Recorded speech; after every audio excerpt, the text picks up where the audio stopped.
session. It is, Morris tells me, an agnostic space in which we connect and have different kinds of conversations, or form agnostic rather.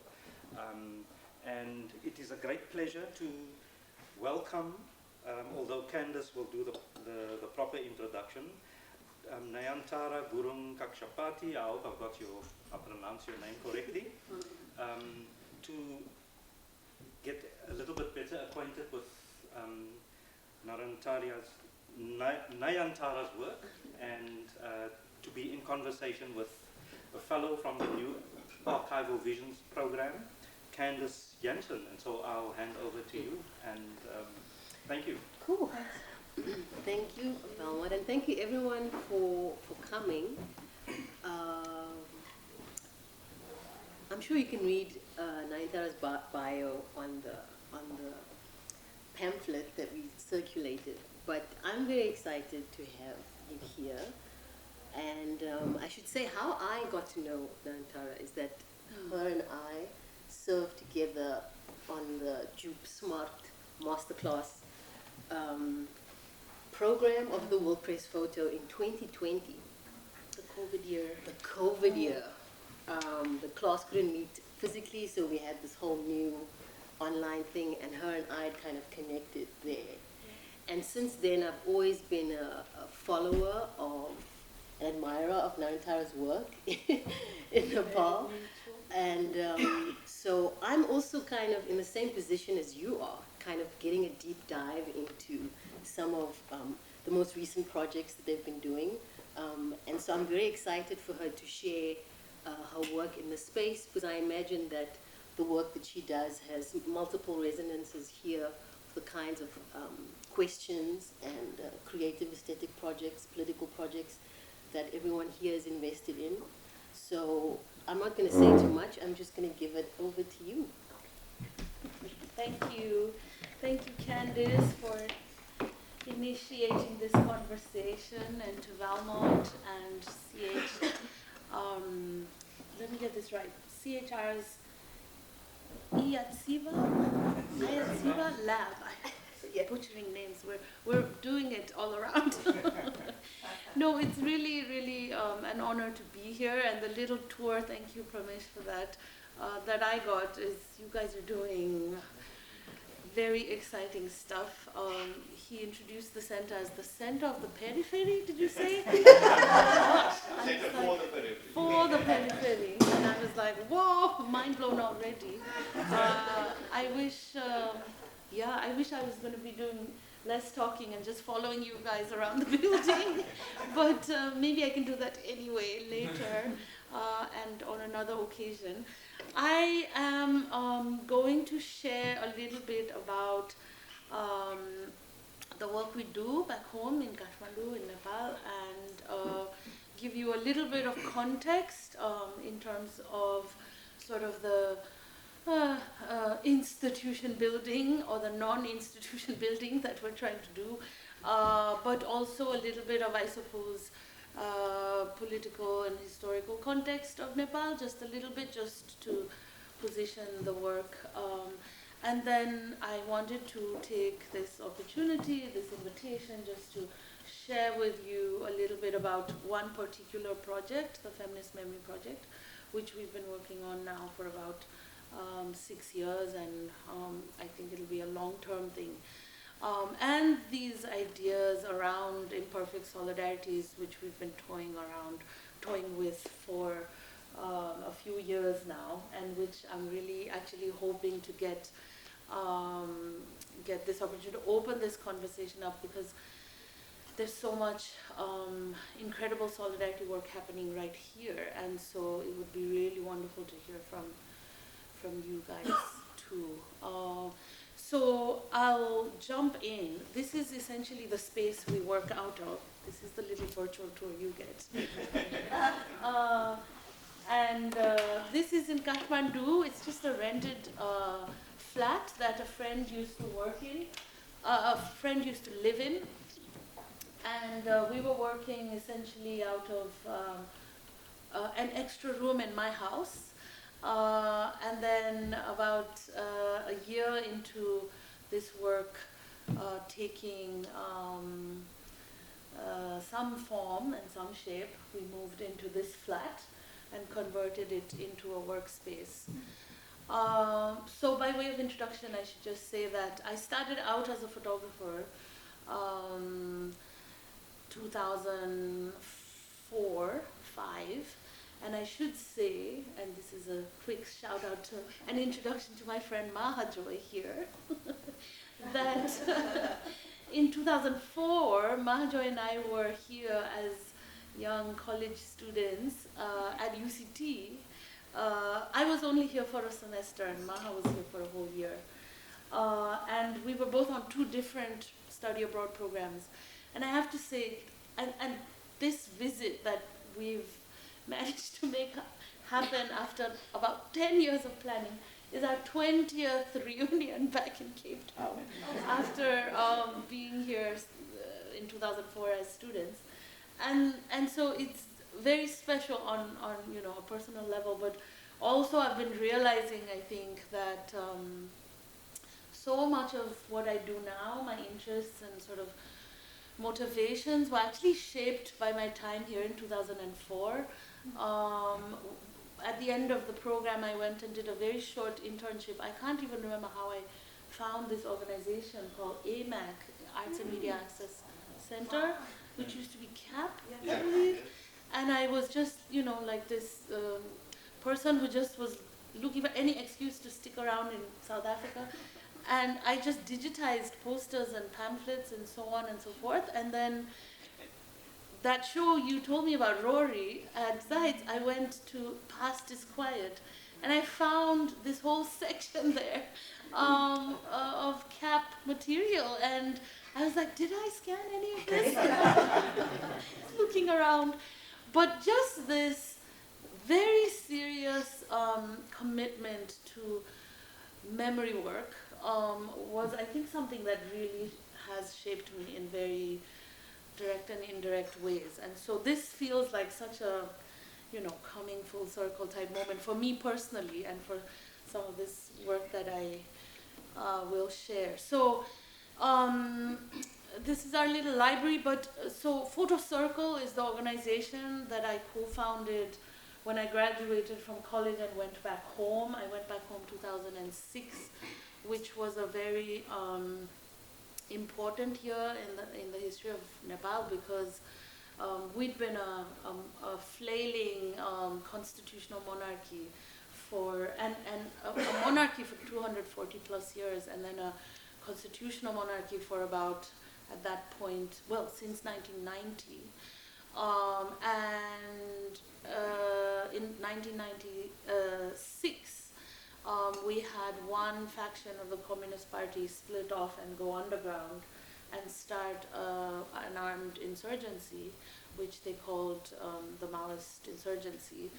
And it took about 10 years of on and off attempted dialogue with the government, pauses, ceasefires, but then continued sort of fighting between the king-led, the then monarchy-led government and the Maoist PLA, the People's Liberation Army.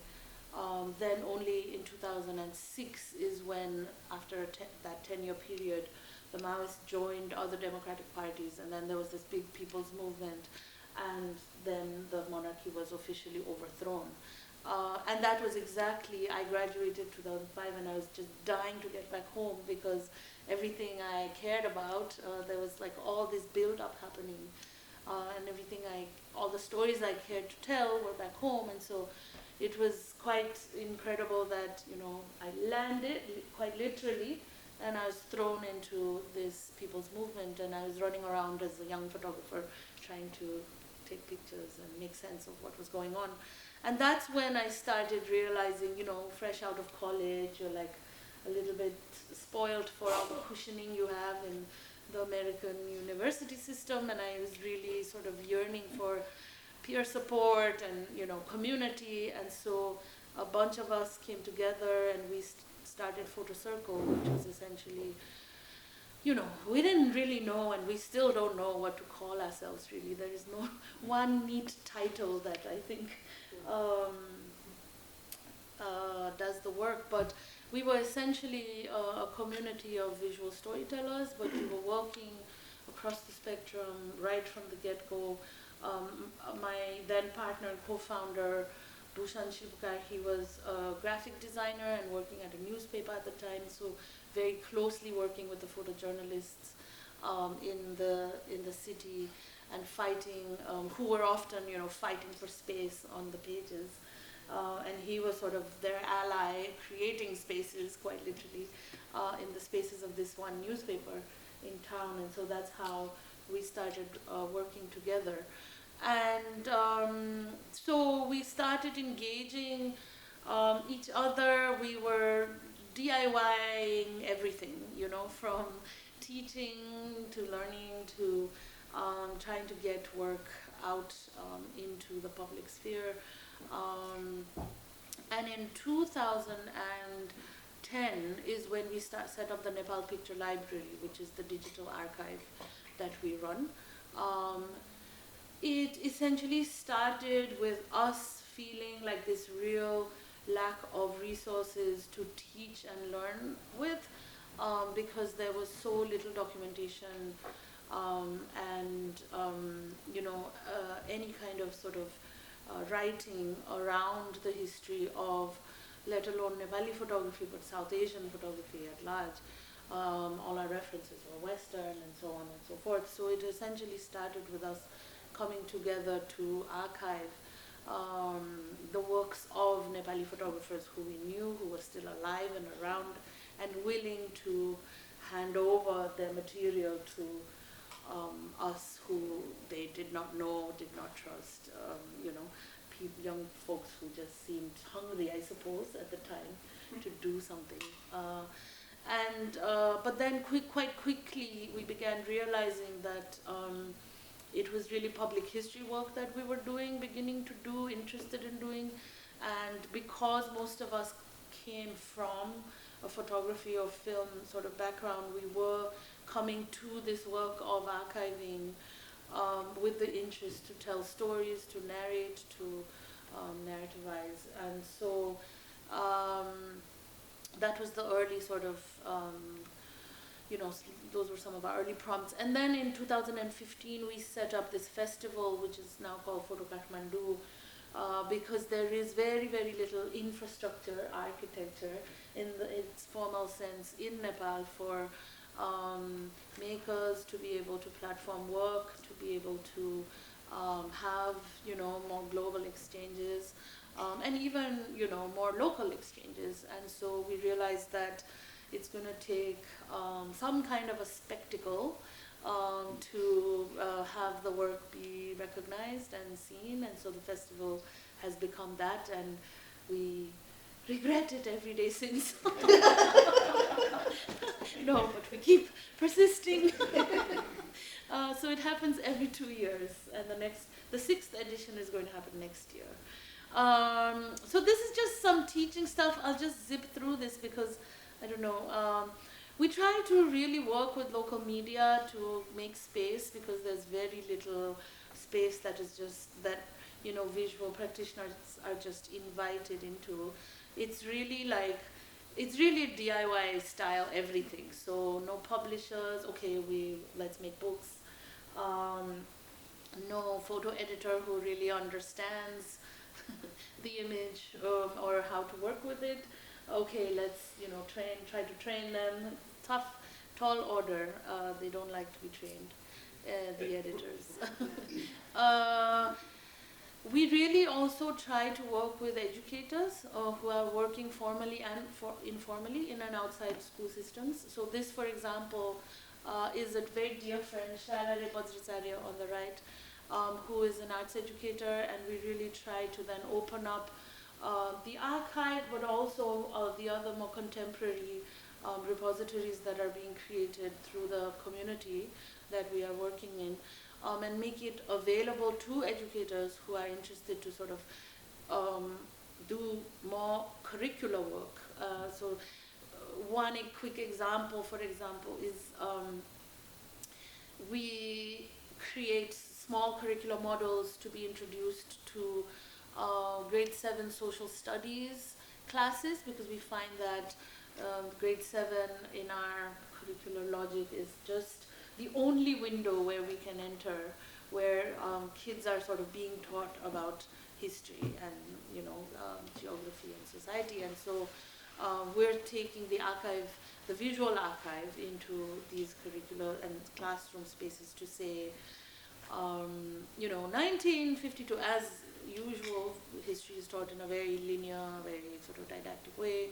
So in 1951, when we became, when so-and-so was the prime minister, where were our grandparents? Where were they where did they move here from? Where did they go from here? What year were our parents born? So these kinds of parallel historic timelines, but family history, personal history timelines. So these kinds of projects are fun. The challenge is always, they're fun, but they're ad hoc.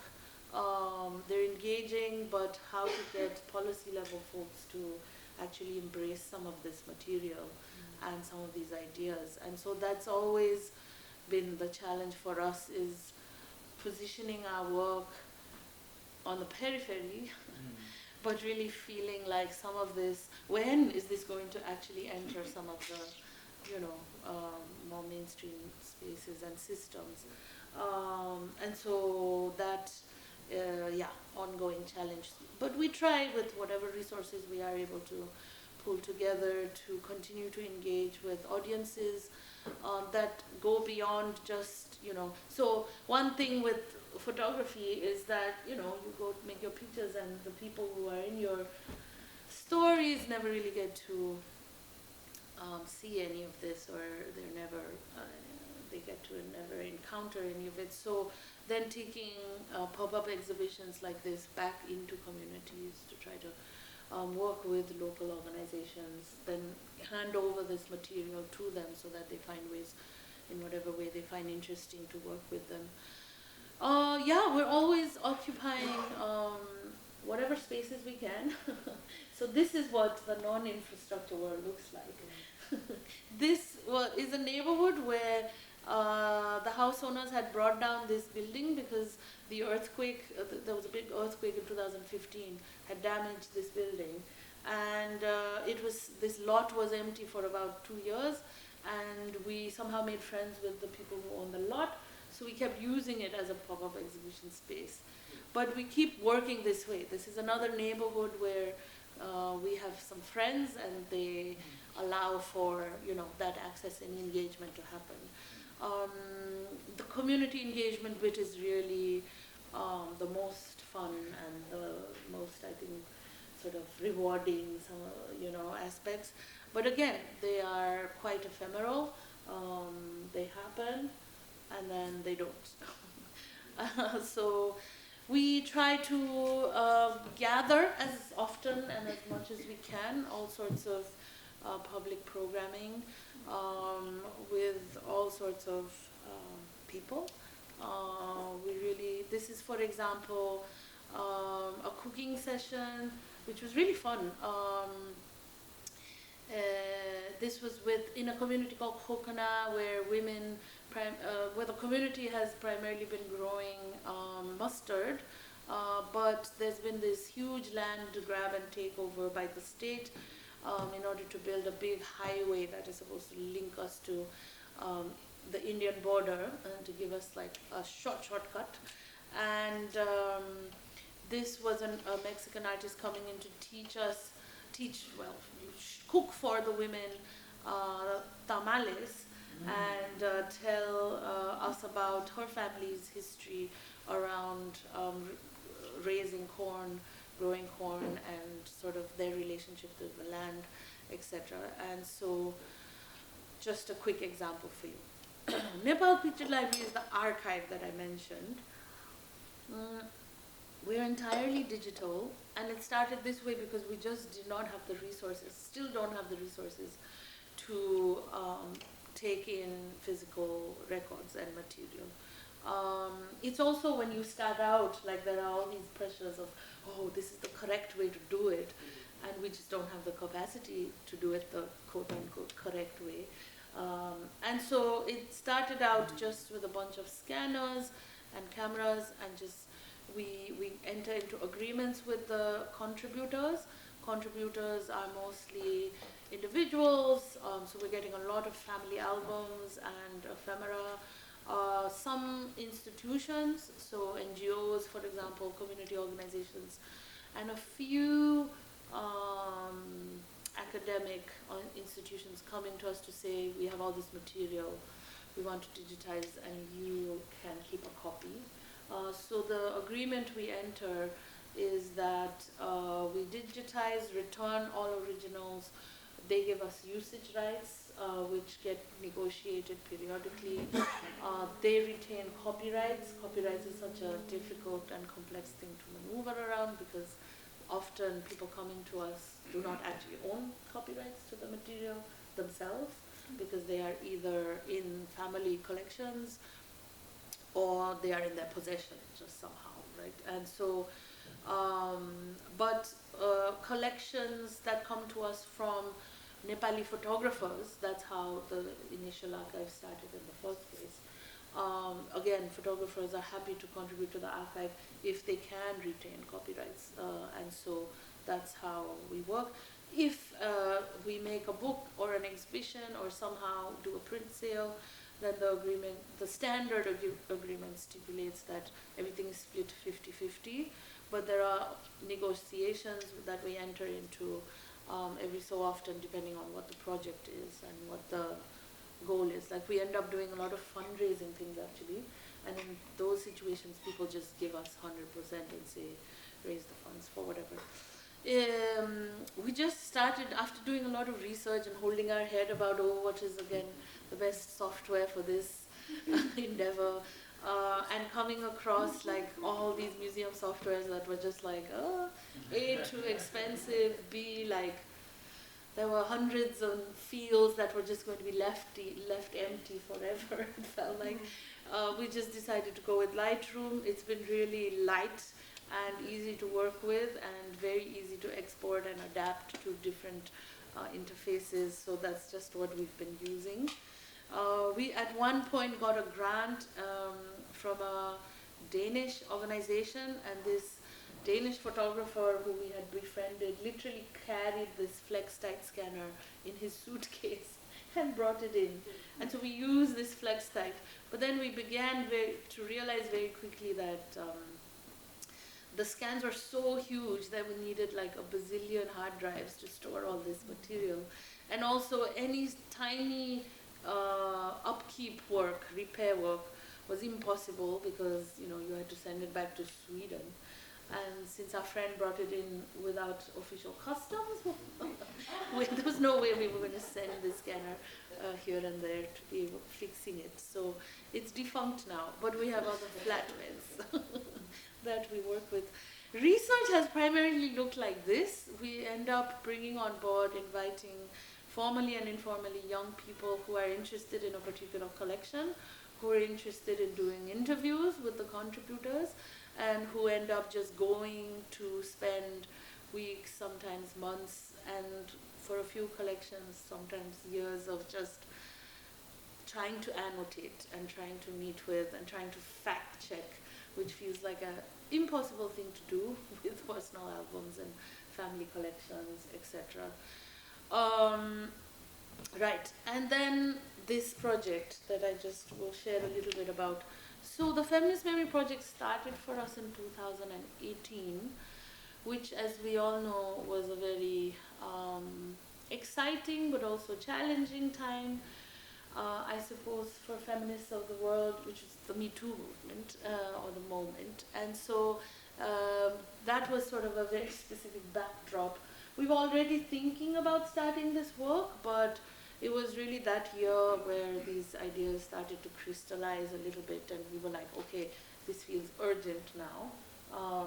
But it was also a very difficult time, because there was so much intergenerational like fracture and dissonance happening given the Me Too movement. And so it started out with us wanting to do a couple of things. One, we were all very frustrated about sort of the canonical way that women's history work, at least in Nepal and the region that we had access to, was being done. And so we were very keen to see how, if there was another way to approach this kind of history-telling work, where we take a more collective approach. We're looking at more collective histories.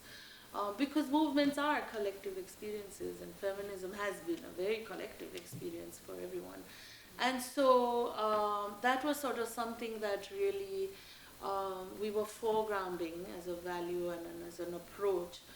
And so we started out by just making lists and lists and lists. So I think, and asking other people for their lists, and it was very much this kind of a word of mouth sort of a methodology. And we also started out with doing a reading seminar for a group of people several of whom ended up being researchers on the initial research team. So we wanted to try to sort of get on the same page, or at least think about approach a little bit before we started. And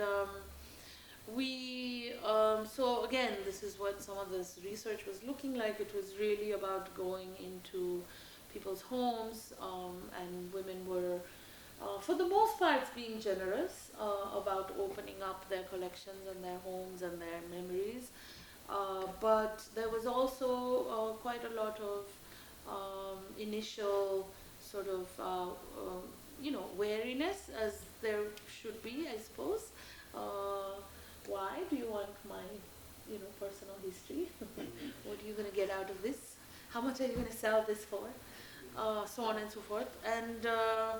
And then, of course, there were also people who were really keen to contribute, because they had been feeling like for decades they had not been acknowledged for any of the work that they had done. And so at the moment, the archive, this particular archive within Nepal Picture Library, has about 8,000 plus images and documents from over 136 contributors. So this is the sort of contributors list. And the names won't mean much to you guys, but this might give you a little bit of a sense. So these are, some of them are now quite prominent politicians. Some of them are people who are leading NGOs.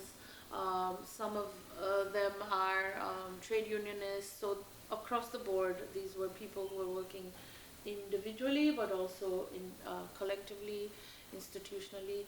And also, we realized very quickly that women were also keeping multiple archives, right? They had their personal material, which they didn't want to let go of and hand over to the institution.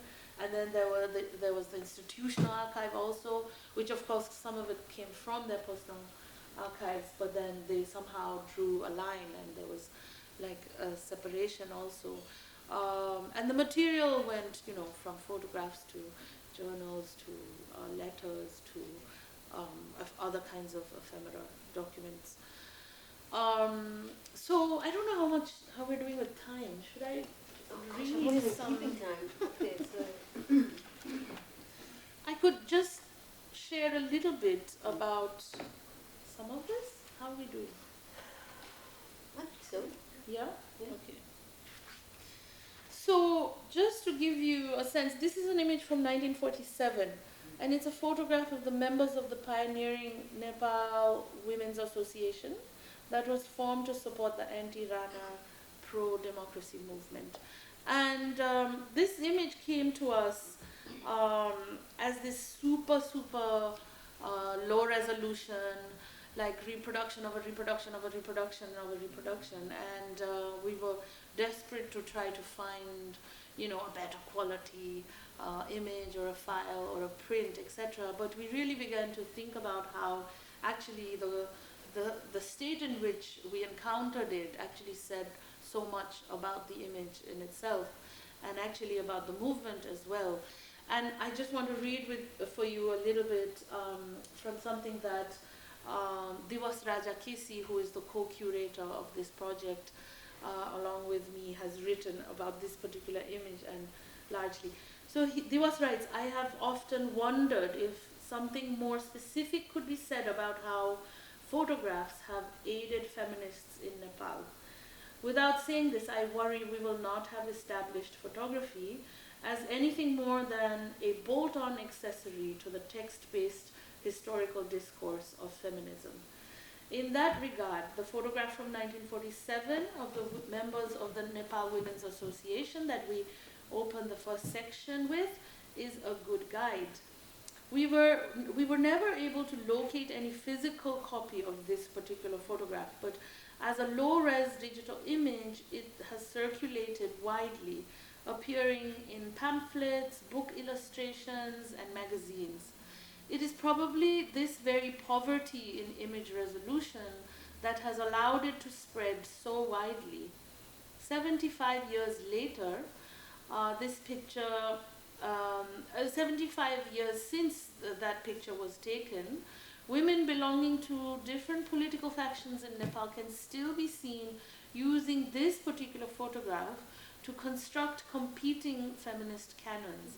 They take who was present and who was not present, who was absent in this photograph, to debate who in the present moment has what amount of credibility.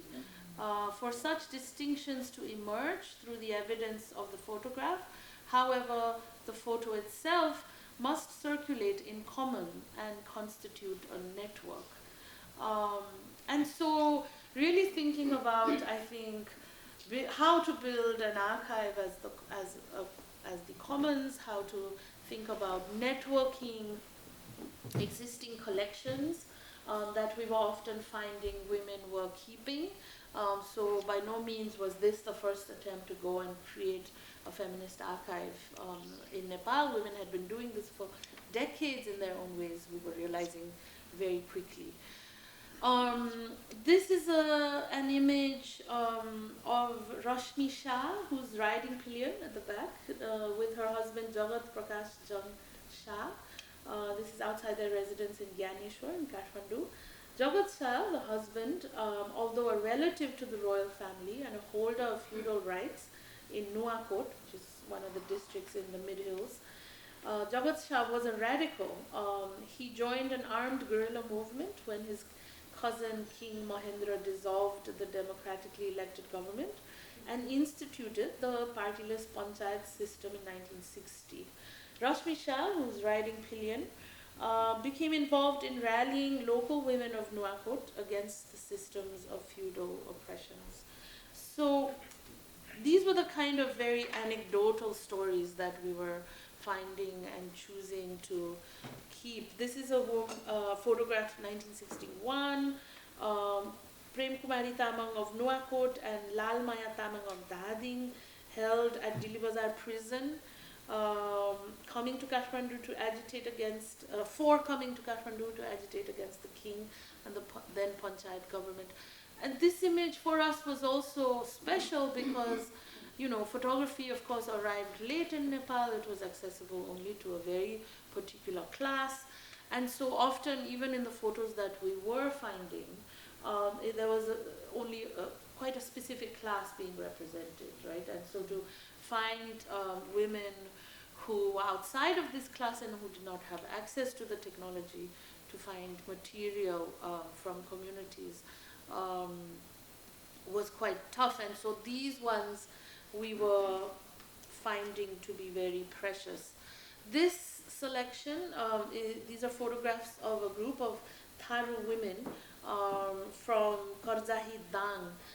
Dang is the southwest, is in the southwest part of India and in a region that borders, we have this massive open border with India. That means a lot of sort of cultural movement and movement of people across historically and also in the present day.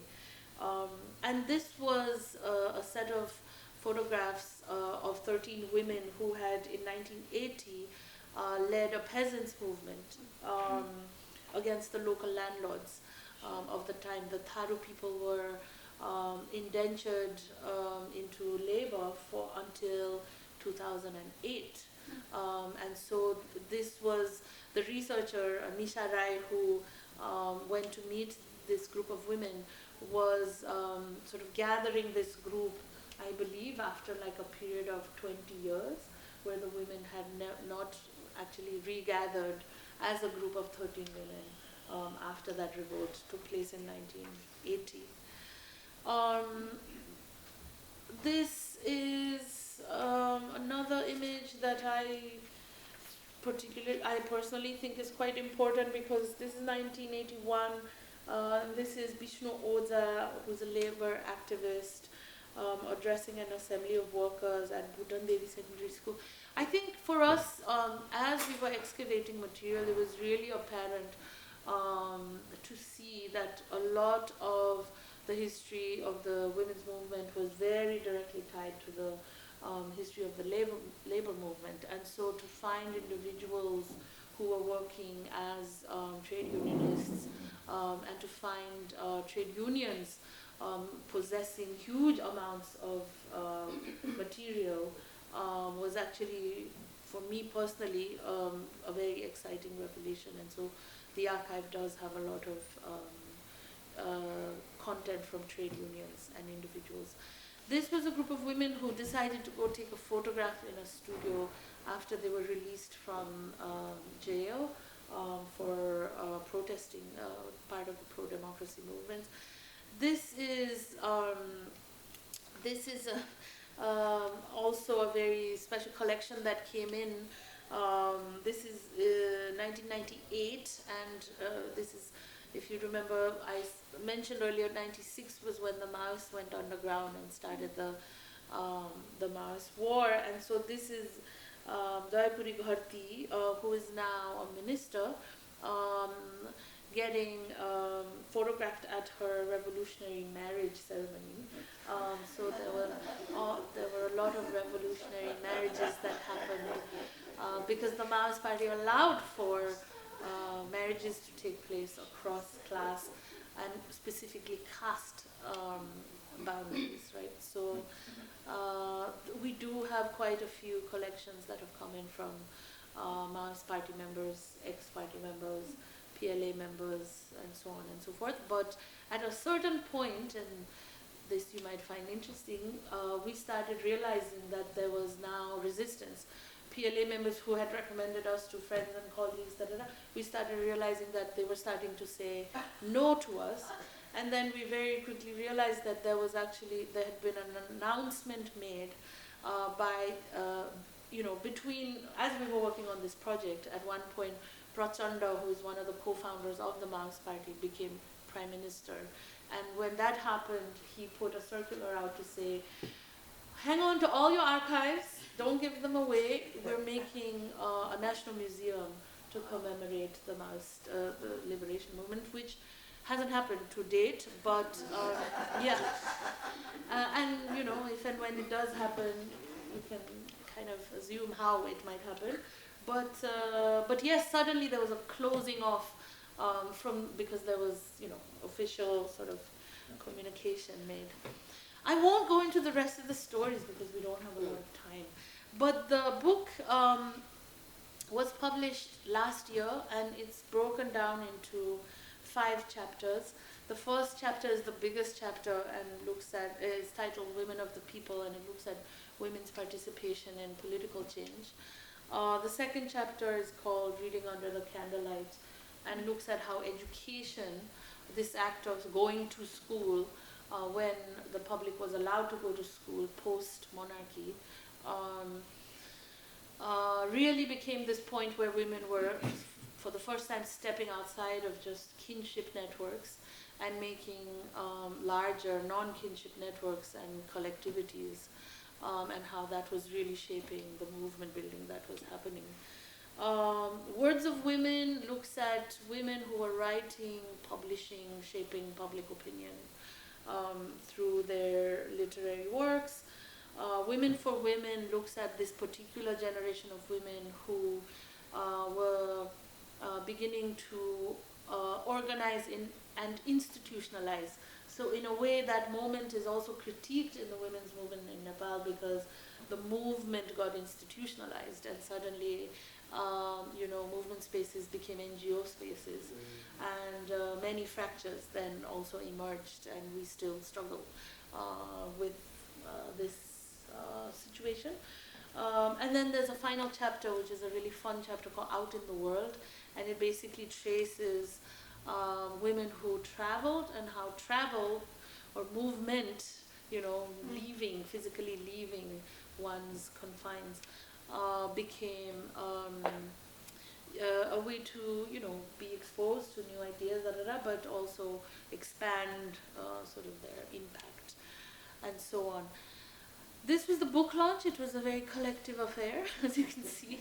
A lot of the contributors came and participated.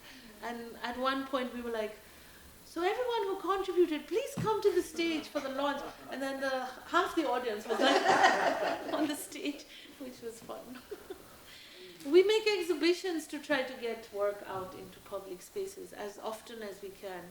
And they enter all sorts of spaces. We've been very lucky, I suppose we should think, but also invited, and this is, I suppose, how the arts and cultural world works a little bit, but you show somewhere and somebody sees it, and then somebody invites you somewhere, blah, blah.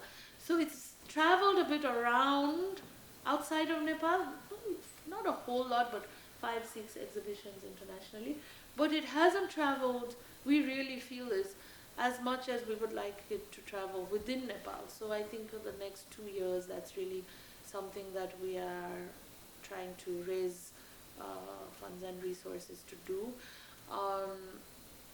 And then, I don't know, this maybe we should just get into in conversation. Yes, Yeah. thank you. Why imperfect solidarities? Why is solidarity, should solidarity be perfect? What has inspired this approach to where you're wanting to take a larger kind of engagement with image cultures across the global south? Okay, I suppose just to start with how these ideas have been emerging a little bit. As I was mentioning earlier, as we met women and sat with them for hours and hours to listen to their stories, all these stories of actually how they stopped talking to their best friend and comrade after fighting toe-to-toe for 15 years, how, like some funder came along and suddenly, there were disagreements in terms of how to use the funds, how ideological fractures started to emerge, and party politics started to sort of create these fractures within the movement. So much of these stories were starting to come out, and it started to feel like, wow, like, actually solidarity building, movement building work is such an imperfect process, and how do we think about this a little bit more? How do we create space to think about this a bit more? So I have a really dear friend who is a therapist. So she has nothing to do with the arts, essentially. And I think just, in conversation, I think she started talking about how in the world of psychology and mental health and therapy and sort of the repair work that a therapist is trying to do actually requires collectivity more than this very individualized therapy kind of culture that is now, in our neoliberal sort of economies being championed or, you know, advocated for. And so she was, I think, at a point in her life and career, in her work, thinking about what might be ways to do more collective care work, collective support and repair work. And I think I had been feeling like, how do we, you know, all these stories that women were telling us about the difficulties of the movement building, solidarity building work, they were telling us in sort of strict confidence, they were telling us in hush-hush ways, like, don't tell so-and-so I said so, but she did blah, blah, blah. And, you know, this is why something really important fell apart at a particular point of time, and so on and so forth. So I think we were like having these kinds of conversations. And then she introduced me actually to the work of Vicki Reynolds, who is this, again, mental health worker, but also like activist from Canada. She identifies herself as a, you know, settler, colonial, white Canadian person, but committed to doing repair work, and some of her thinking is actually quite powerful, and some of the work that she's doing around sort of positionality of solidarity work, etc. And so we encountered this, and I think Prathma had been doing a lot of narrative therapy work at that point.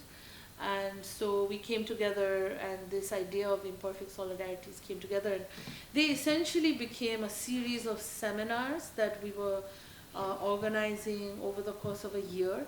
And so we were just trying to gather, but with a few particular sort of, what to call them, ingredients, right? One, we said we're going to take no funding for this work. So the money is not going to shape any decision making for them. Then we said, okay, time is a really key ingredient. Like so often we end up in workshop settings, or I don't know, panel discussion settings, and we have like an hour to figure something out, have a conversation. Said, okay, what if we take two full days together? Of course, it was really hard. Women have lots to do at home. They have children to take care of, husbands to keep happy, and in-laws to keep happy. So the weekends where we kept thinking was like the most opportune time, wasn't the most opportune time for women. And so we ended up actually breaking up some of the sessions apart, working on weekdays, going on overnight trips sometimes, and so on and so forth. And so, and then, you know, we were like, what if we really took time to get to know each other before we dive into some of the like thematic content? We would set some themes to each seminar or meeting. And this was an exercise that Prathma introduced to us. They seem to call it the journey exercise, and it really just is a set of questions where you are just asking each other. These are quite intimate questions of, you know, who are you and what has shaped you, and that you wouldn't necessarily pose to somebody in the first meeting, you know. And so, but what if we started off on that foot, and what kind of a tone would that set to the conversations that we were having? So then some of these kinds of tools we were bringing in, borrowing from many places. And then they became these kind of so-called safe spaces, but then that is also, you know, such a complex whole process of what is supposed to be a safe space and for whom and all this. But, you know, a space where we knew each other enough to try to be vulnerable, but also to try to have the difficult conversations that otherwise, you know. And then we also thought, oh, Prathma's a legit therapist, so if at all we have somebody, if anyone can broker this fight, she can, you know, and make us come out relatively whole from this conversation. And actually it worked in quite interesting ways, and we were, you know, thinking about these ideas of rigid radicalism, which Actually, there's a book called Joyful Militancy. I don't know if you guys have come across this, and they talk about rigid radicalism, but all of this like sort of self-righteousness or this like very performative some stuff that can sometimes really hold you back in movement spaces, in political spaces, especially with social media now and so on. So critiquing, how to critique that a little bit, how to find language to critique that without necessarily, again, perpetuating it, right? And then really trying to think about affinity over ideology. I don't know, we were being a little bit, this was really experimental, we were really not sure if this was going to fly with people. And some people were very skeptical, as they should have been. We didn't know what we were doing. But some people, I think also, we have many converts now who are like all gung-ho about like this process and this way of doing things now. And, I don't know, different people took different things over this. I think ideas of emergence theories really also was very inspiring, just to think about, okay, what can we do as small groups of people when we're thinking about such large problems, and to think about, how to create critical connections and posit that against the idea of critical mass, which often we feel is the only way some change can happen. And then, ideas around hierarchy, even in collaborative environments, how to talk about some of this, how to have open conversation. And these were had with the people who were contributors of the project? Not always, no. They would always be contributors of the project there for each session, but they would be either presenting or just present for the conversation. But this we opened up to the larger community. So it was a real mixed group of people who would turn up, from like other artists to organizers, activist people, to women who were doing the reading, writing, thinking kind of work, to a few times mainstream academic folks also. So it would always be mixed groups. Yeah. And what was the role of photography in this method that you were? It's a good question. And I ask myself this all the time, feeling like, I need to justify the role of photography in this. At some point I let go of it.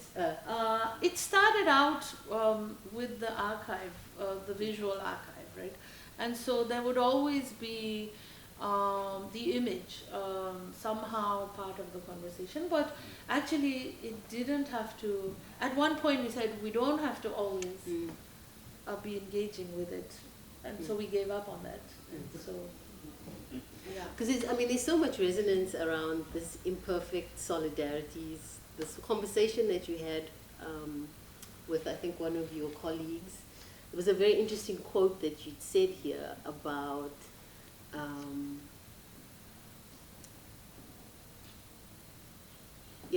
earlier you were saying, this is what you responded to this question. You said earlier you were saying that archives allow affinities to develop across time. I find that to be a powerful sentiment. As we have seen, women living in different political and social geographies appear in each other's photographs, but most of them meet only in the archive. Working on building archives has also really changed the way I think about time and social transformation. It has pushed me to take the long view and maybe believe that everything these women have been doing in their disparate spheres somehow accumulates and adds up. The meetings that happen outside the archive, when the public meets these women at an exhibition somewhere or now in a publication, are also a strong motivation for me to do this work. And so I think this imperfect solidarities idea that you are talking about and the question of the archive becomes really resonant for, I think, the work that we do here around the new Archival Visions project. We're working in the Liberation Archive at Maibuye, and this question of imperfect solidarities is a vexing one. And it always comes up, it recurs in these archives. So talk a little bit more about how you see the work that you're doing here speaking to a larger project. 'Cause I mean, that's what we have been talking about over the last few months, is a kind of the way that these questions resonate across geographies. And how do we think about these imperfect solidarities across time and space? Mm-hmm. Yes, so these ideas, like I said, started around 2019 after the first phase of that research, and then we really still very much, actually not so actively thinking about it. It's always this, for me it's been this idea of imperfect solidarity has always not been like right here at the front of my thinking, I think, but always sort of at the back of my head as I think about many, many things. I think most recently, you know, like, I mean, just the state of the world and where we're at and what we do, we're always organizing and trying to build solidarity formations for something or the other, right? Where we are being pushed to do so. Most recently with the whole Palestine resistance situation, thinking about who is in solidarity and who is not, and who we want to continue to work with and who we don't.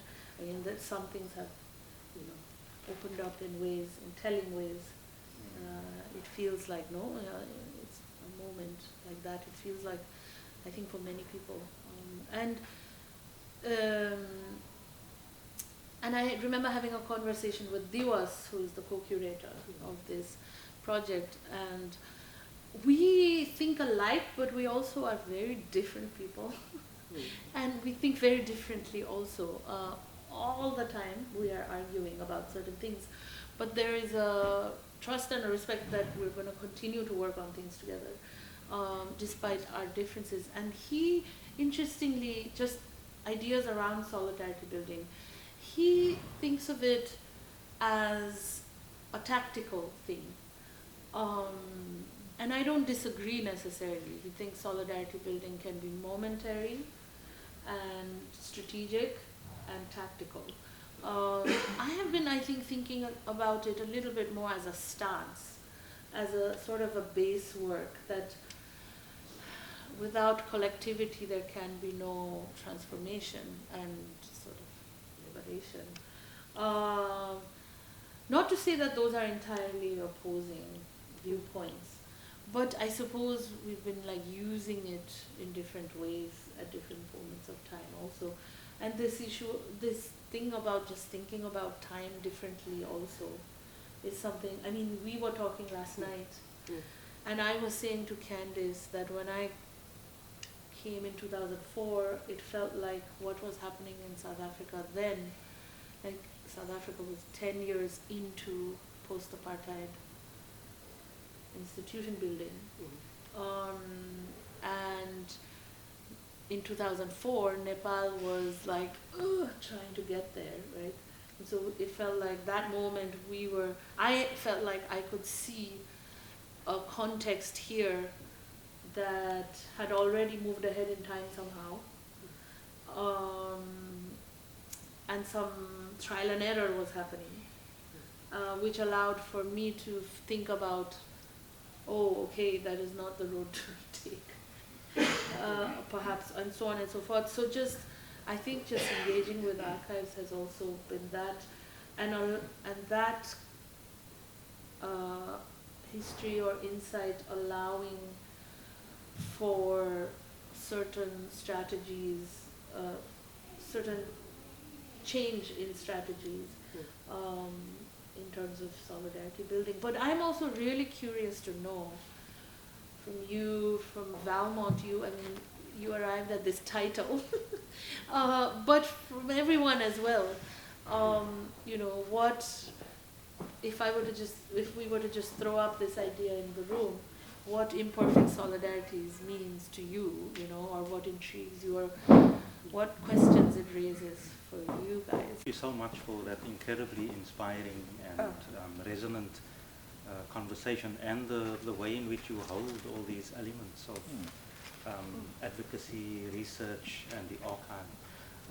I was struck by the word imperfect solidarities, even though it wasn't contextualized in the little profile that I got, and so that's why I put it in as a suggested title, because I thought that would be a fantastic way to think about also the trans-hemispheric and global resonances. I don't have an answer, and I think maybe people can talk about it, but the question of solidarity and the limitations of different kinds of solidarity is very, very much with us now, and so I think it's such a beautiful formulation and way to think about the archive. It's a real treat to have a conversation with a practitioner who's also thinking very carefully about education and thinking carefully about the kind of public space and the complex of claims that come with certain kinds of collective self-positioning around leftist or emancipatory projects, and so many of which have come aground and run aground, and I think what I won't kind of take it, if this is anything in terms of a response of to your request to us as interlocutors, I think it's the significance of the differentiations that you set to work with in how you think about your work. So it seems as if the archive isn't it's neither a place, nor a utopia, nor, I mean, I would be interested to hear how you reflect about memory work in relation to the archive. But it's something that enables, it's an alibi for something without necessarily being a tool, right?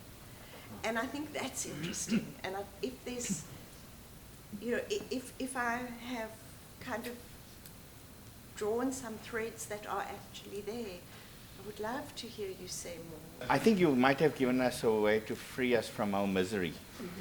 And I'll tell you why. Because you see, this archive, the Maibuye archive, is an archive of solidarity. It's the anti-apartheid movement internationally that arrived here, that every institution is fighting about. The university, the museum, and it also is the same with the CAP archive, which arrived with us after AMAC closed. So when you left, AMAC folded and was in the building that the museum that Valmont directed, the District 6 Museum, in the new building. And then the collection ended up with us, and Heidi led the project, which gave rise to aesthetic education as a platform, aesthetics and politics, Right. as a platform in the center. So they're circular, but what's happened here is that the archive has become entangled in a huge battle, not of ownership, but about who has the right to speak in the name of the archive. And who has the right to draw on that archive to articulate institutional positions, which themselves are marked by apartheid and its legacy. So I think the imperfection here that you're drawing attention to is precisely a strategy, a tactic, whichever way you want to think about it, but perhaps in both those senses, to unlock the archive from its institutional moorings without landing in the space of informality, which of course in South Africa is where black artists were trained. I mean, in spaces of informality. CAP, there was no black art school, or black students couldn't enter most of the art schools unless by permit at UCT. And so that archive came about because people trained down the road in Chapel Street in District 6. So I just think there's a movement in the idea of imperfection that might be interesting for us to think about, because we are stuck in a nightmare around the archive and the institution.